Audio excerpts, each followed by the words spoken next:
Hi everyone, I'm Charlie Brooks, actress and founder of IAMPRO. Welcome to the IAMPRO podcast, where I interview performers, actors and theatre and filmmakers about their journey into the industry, their process as creatives and how they became pro.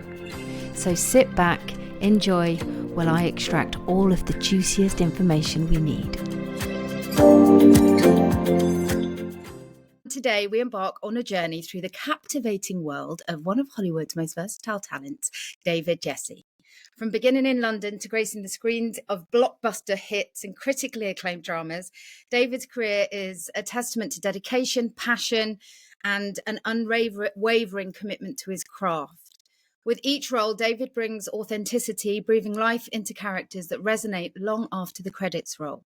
So join us as we uncover the layers of David's career, from his breakout performances in films like Interstellar and Cloud Atlas to his compelling portrayal of Achilles in the BBC series Troy: Fall of a City.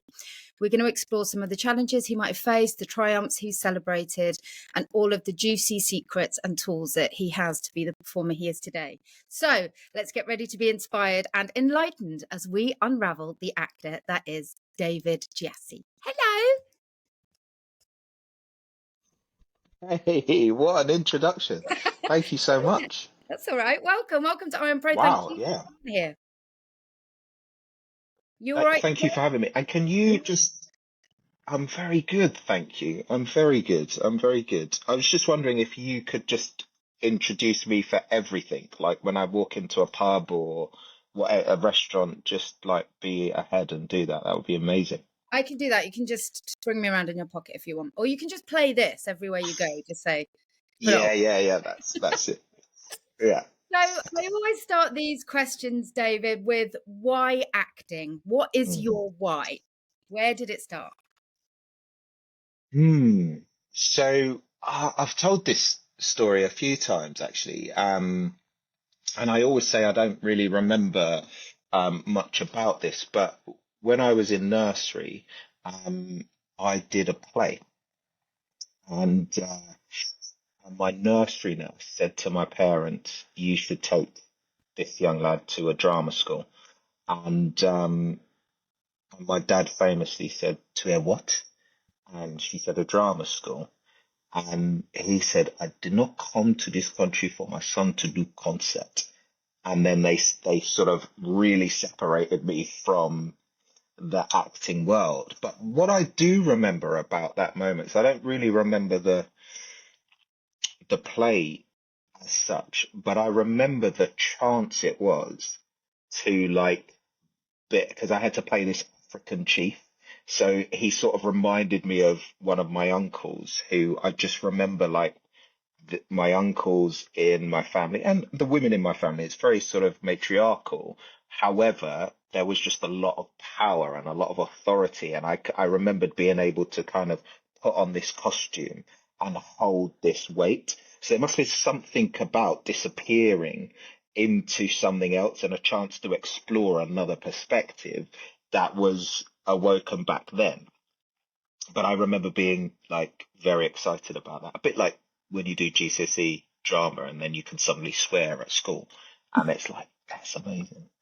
Um, so that kind of happened. That must have awoken something, and then there was this just pause until I was around 16, 17, and then the pressure of what are you going to do after school started kicking in, and I just felt like if I was gonna study further, it needed to be something that because studying at that level of whatever you do requires a lot, and so I just felt like it needed to be something that I was really passionate about. And what I found was with um, acting, particularly theatre at that time, I felt like I could stay in the library forever and read and absorb. And I felt like there was something about this world that I could just keep discovering.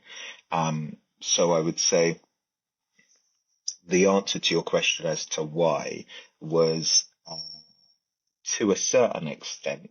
I don't know if it's fair to say it's the only thing I could have done, but it's certainly the thing that excited me the most, and that I felt that had a union of passion and willingness.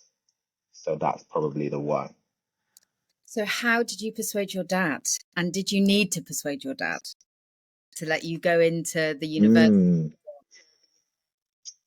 Yeah, so typically African immigrant parents, they needed to have a picture of me with a mortarboard on my head and it's actually a plastic roll. It's not actually your certificate that you're holding. So they needed to just have that on the kind of mantle. We didn't even have a fireplace above the radiator on the shelf. Do you know what I mean?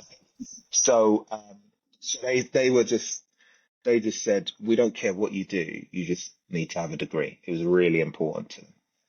So I found that you could get a degree in acting.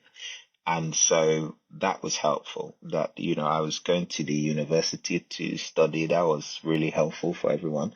And then I think I don't think I know. The turning point was I did a Shakespeare at college. I went to Langley College, and I did a performance of The Tempest, played Prospero, and it really just worked. It just really a joyous thing to do. I'd say it's my first time doing Shakespeare, Mm. and my mum and dad came, and my dad saw the piece, and then afterwards he said, "You are an actor." That was Wow. it. That was all he that's Wow. all he had to say. I think Shakespeare's quite revered, isn't it, over the world, and especially with Ghana being a former part of the British Empire. It was kind of in their education and in their teaching, and was billed as like the of theatre. So yeah, Shakespeare did it. I didn't do it. I did Thank you, Shakespeare. it. Thanks, Will. You as well. Um, so was there sort of one thing that you think launched your career? Was there one thing that you did? Was there a particular class you went to, getting the agent? What was the one thing you did back then that you think, or was it lots of things that launched the career that you have today? Mm. Yeah, I think I don't know if I'd be interested to hear your response to that as well.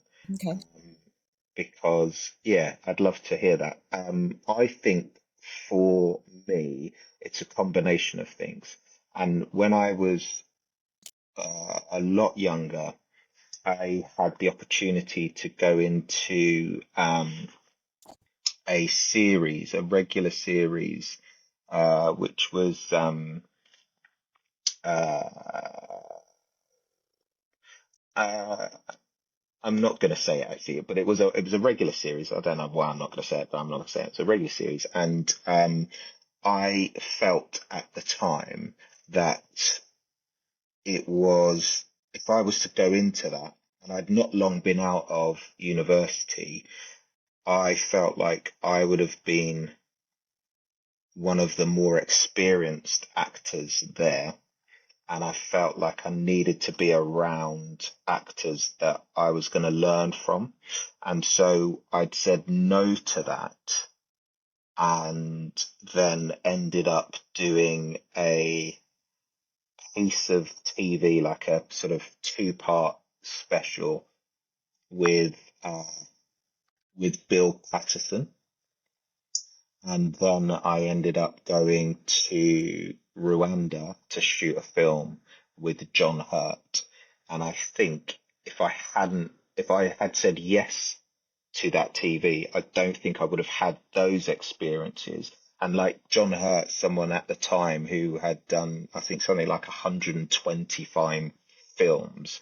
And so there was not many humans on the planet that were more experience than him in our industry, let alone like it for him working with directors. He would often work with directors that had less experience than he did. So just to see how he was, how humble he was, and how much reverence and respect he had for the script, the work, his fellow actors, was really useful for me and helped form how I approach things. But I would love to put that question back to you, because I think a lot of people would assume, yeah, EastEnders, that was it. But I suspect there's a story. I know this is about me, but I would be interested to hear your answer to that. I mean, this is really, really juicy for me, just because my next question for you, by the way, was, have you said no to things? And at what part in your career did you start saying no? And I think how brave it is that you said no at that point to that job. Like you say, it was the making of your career, and incredibly brave. And at 17, when I was offered EastEnders, I mean, that was just like, I thought, yes, I've absolutely made it, you know. But the work is ongoing, and you go through different lives within this industry and sort of rebrands and trying to break out of that, because the trouble that comes with the EastEnders, as brilliant as a training ground as it was for me, is you kind of get stuck as that one person. So I'm fighting, I'm in the fight, really. But I think for me, it has to be going right back to when I was a kid. And I used to have what we'd now call anxiety attacks, I think, but we didn't recognize or have the language around it then. I could see a ghost, and I needed to get out for myself. I needed to get out of this small town, and my mum and dad didn't really know what to do with me. And the sheer determination I had, because I'd done Our Day Out, a play by Willie Russell in the Dragon Theatre, and I just felt like part of something. And I felt so at peace when I was on stage and becoming this beautiful little character called Carol. And I got the Yellow Pages, and I went through a list of all the drama schools, and I would write letters to my mum and dad every single night and leave it on their pillow.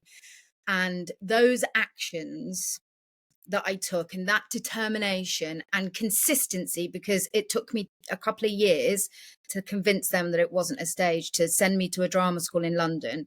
I think that for me was the moment, you know, because people sort of, they say, oh, I want to be an actor, and then they just don't put the work in, or they don't continue the work.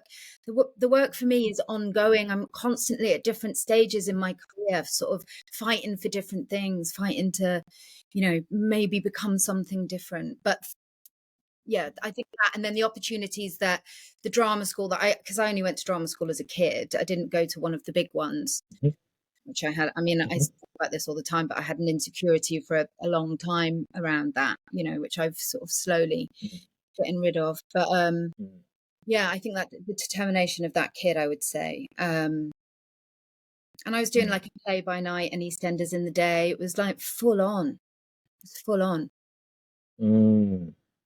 See, I now have lots more questions for you, but with that, we'll continue another time. I'm sure. Yeah. Sorry. Yeah. Just on that, because I didn't go to drama school as well. I went to university, but I often, when I hear things about drama school, which I'm not knocking, I think it's wonderful, and I've met some incredible actors and really admire that, their approach to the work. There's another actress that I worked with called Tamsin Merchant, and she has to be one of the freest, most playful, most creative people that I've shared scenes with. And she never went to drama school. And I think her playfulness and her discovery is it's wonderful to watch and to be a part of. But I think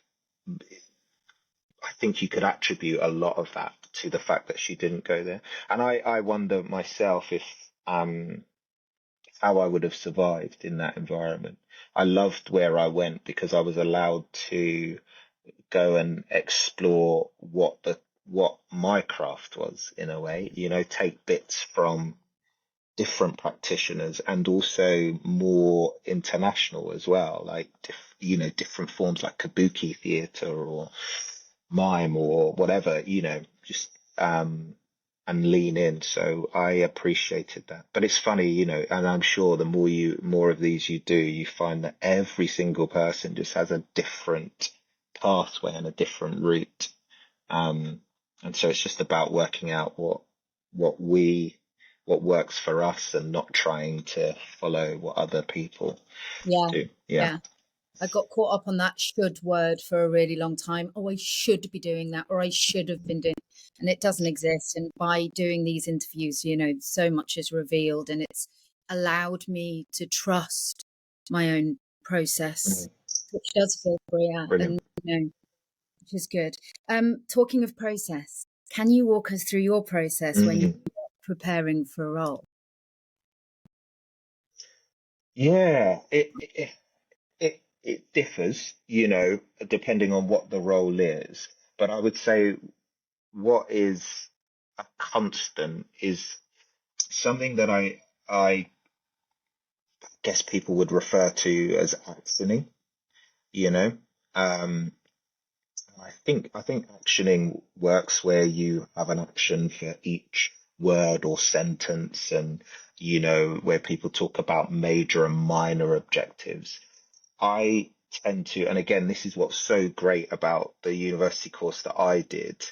It really freed me up to take what I need from these different techniques. And so the constant for me, there's obviously like there's yeah, a constant would be read the material and figure out if I like it and connect with it, and now kind of figure out whether it would be exciting for me to do, or challenging or joyous in some way, or if there's something that I can bring to it. And hopefully it's something where I can bring something to it and also gain and learn something from the kind of collaboration of working with these people, this director, this writer, this DOP, these other actors. If there is a kind of trade, a really beneficial trade that happens there, then I'm really excited to get to work.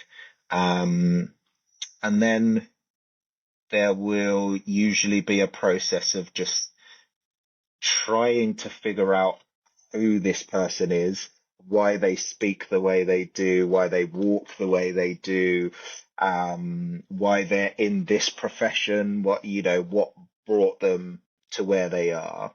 And then I find my actioning part is helpful. It's helpful once I have that sort of base knowledge of who I am. And of course, it can all be, I do all of this work and then I try and throw it all away when I step on set, so I can just be and react and be present. However, the action part for me, and where it gets a bit weird for me, is I kind of action the silences. So when he's not speaking, when he's not when he's listening, what is it that he's listening for? What is it that's making him react in this way? And so I have a notebook and I sort of number all of these little pauses and all of these thoughts and why he's coming in. And then my notebook, usually when I write it, I don't necessarily have to refer to the notebook so much. When I'm reading it and listening, these things just come back, but I just note down what my instinct says. And then sometimes we get to speak to the writer or the director, and they might say, oh, this is the reason. And so it changes from, oh, okay, that's new information, so it might change what that is.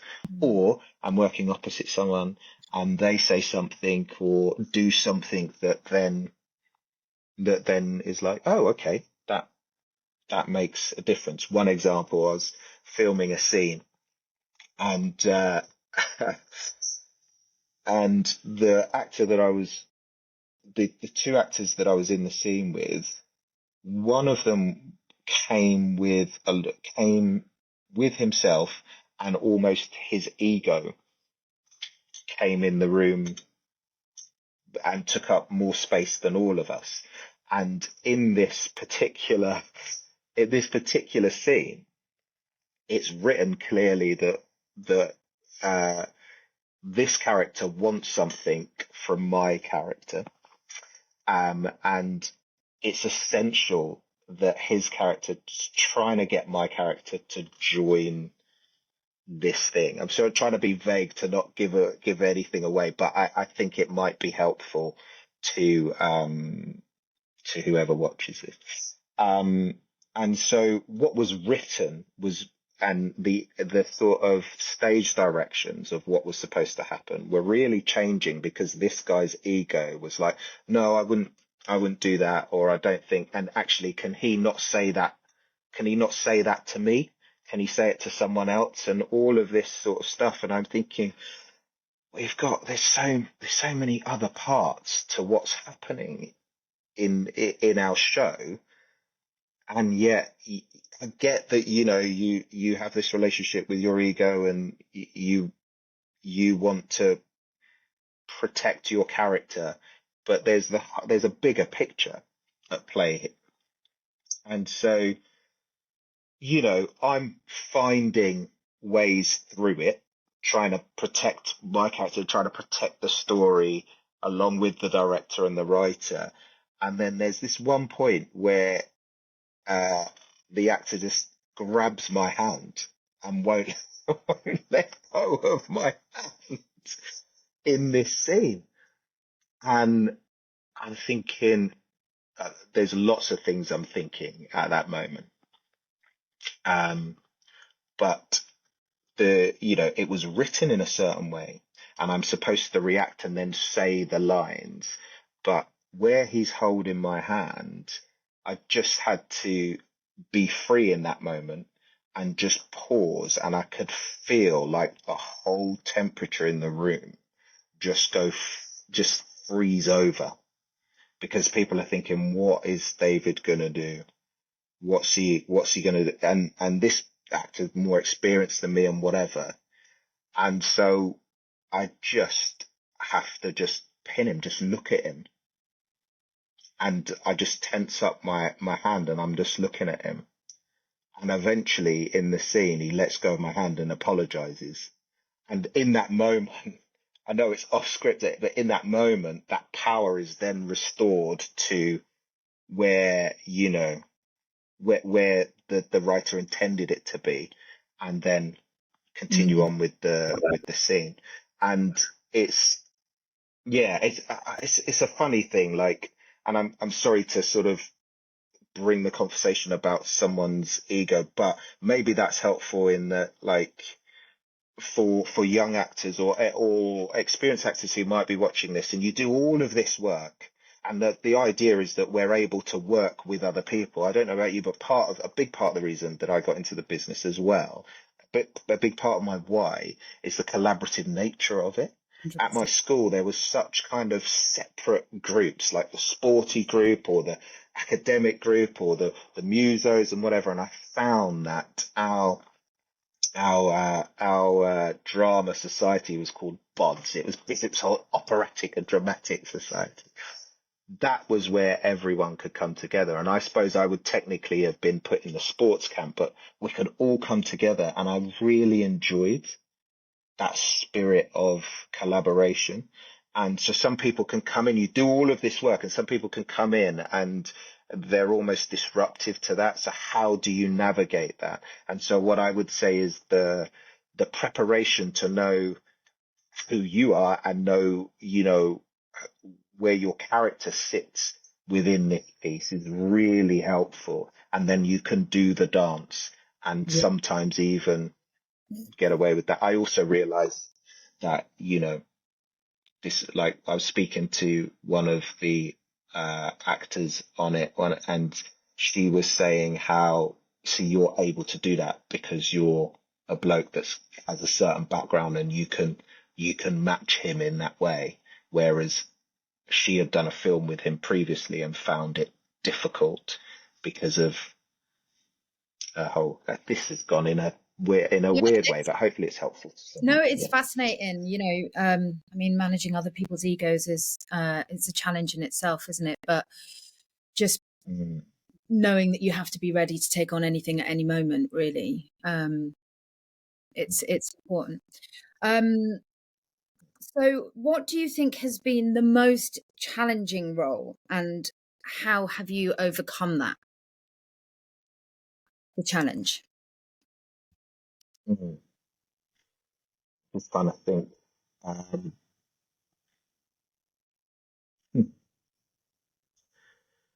so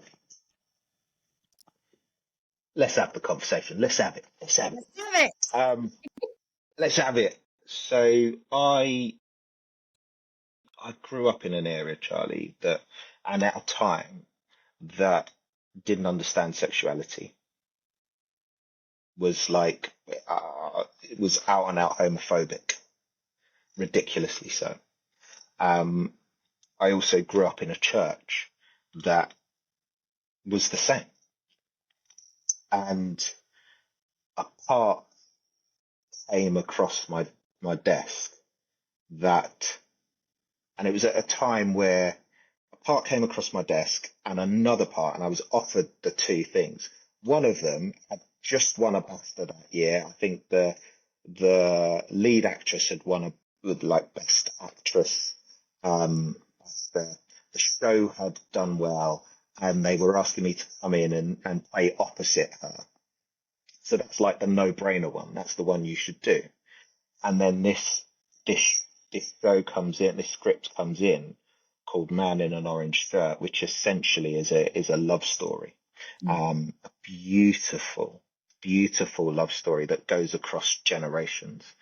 And um, I went to bed thinking about that script and woke up thinking about that script. And what I was thinking was how, so it's weird you say like the biggest challenge, but it was how similar that character was to me, Mm. apart from our sexuality. And a few years before, I was really grappling with um, with what I had learnt about what I had been taught about sexuality growing up and how that differed from the experience of meeting beautiful, wonderful human beings, and having been told that like this is somehow not right or whatnot. So I was in LA and I don't think I've ever told anyone this publicly. You've done well.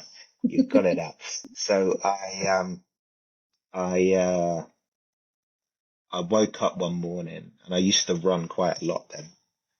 So I had a conversation with God in the morning and I said, I'm not going to stop running until I hear clearly from you on this issue because I'm confused, right? I'm reading bits and I'm hearing preachers say this so I just want to hear from you and I'm not going to stop running. And I'm like, and by the way, it's boiling out there. So one of two things is going to happen. You're either going to speak or I'm going to end up in some desert somewhere and we're going to be in trouble. And at that point, I was running some good distances. I must have got 20 yards down the road and I was overcome with emotion and I was in floods of tears, Charlie, because felt this sense of love, and I felt God was just saying, "It's all love." Like, like Mm. can't tell you, David, more than that. That it is love, and so much so when I was just thinking of this emotion, when I was thinking of this feeling that I was having, it felt like there was a like gauze in front of me, and it felt like God was saying, when you speak, it has to go through that gauze of love. And when other people speak and tell you their experience, their lived experience as human beings, you have to receive that through that gauze of love.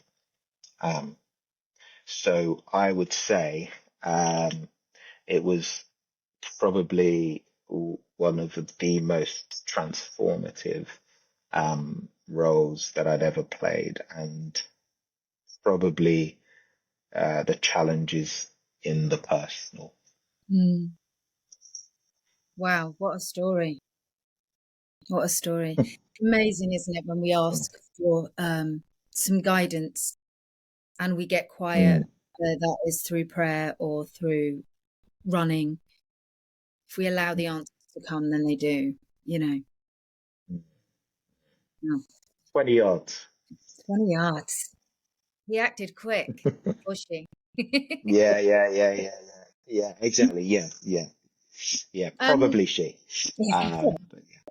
I have a question because I've never been in one of the big films that you've been in. I've been on good TV set, drama sets, and obviously serial drama and stages.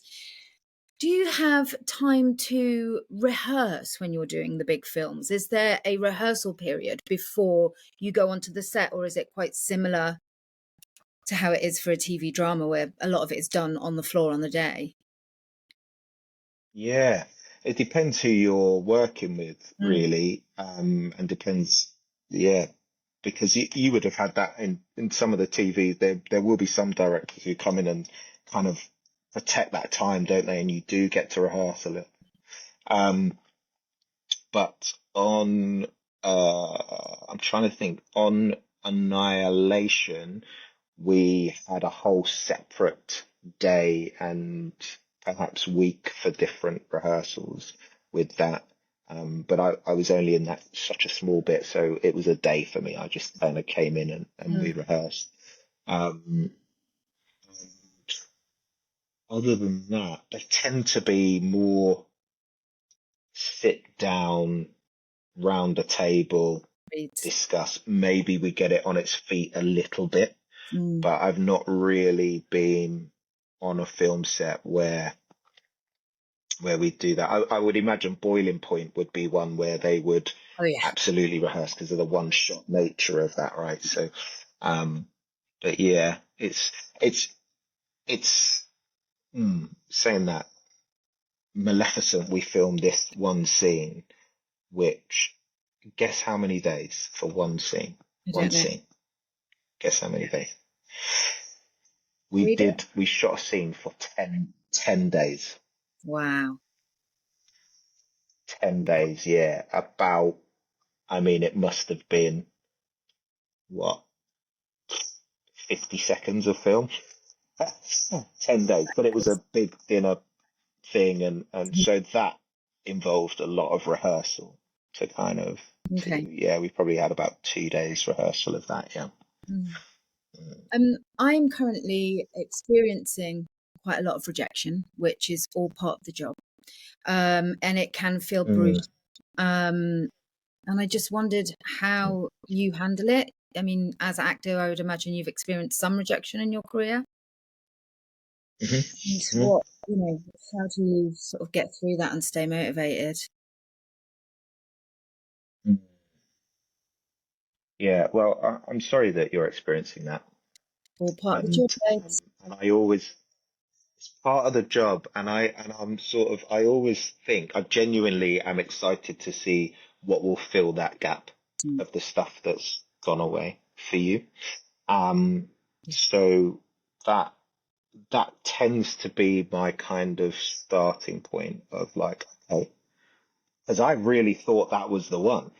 So if that's not the one, Mother God, where are we going to go? What is going to fill that gap?